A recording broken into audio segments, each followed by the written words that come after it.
Here's Scunny now calling from Toronto. There's Scunny. Scunny, what do you think about this?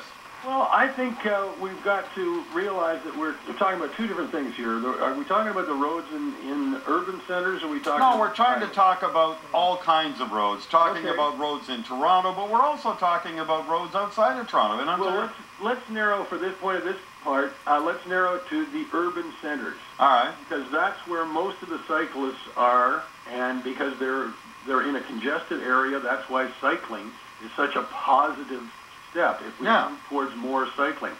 The big issue that we're looking at here is if cyclists want to have want cycling to be viewed as a viable form of transportation, then we have to look at it as professionals and serious people who are out on the roads, and we have to. There's a give and take involved. If we do not follow the rules, and I understand some of the things that Michael is saying, certainly, the common sense about riding down an empty sidewalk to his house is fine. The issue is the perception that we're hearing from so many people that predominantly drive cars is that cyclists are all scofflaws because of this.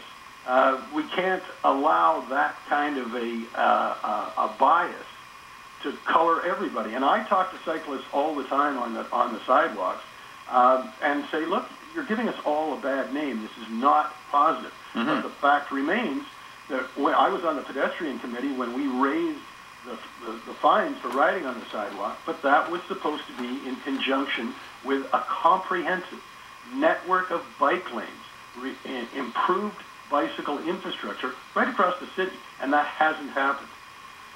There's a complaint before the Ontario Labour Relations Board that is taking this issue to a professional level, saying that cycling in Toronto, on the streets of Toronto, happens in an unsafe workplace. And if that goes forward, we're waiting for standing on whether or not we have standing to bring this complaint.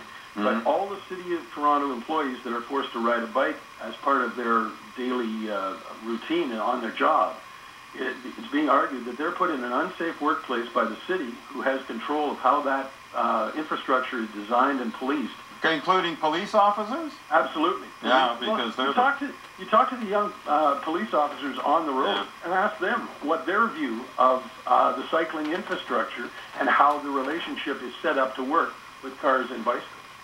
Thanks, Scunny, very much for your thoughts tonight.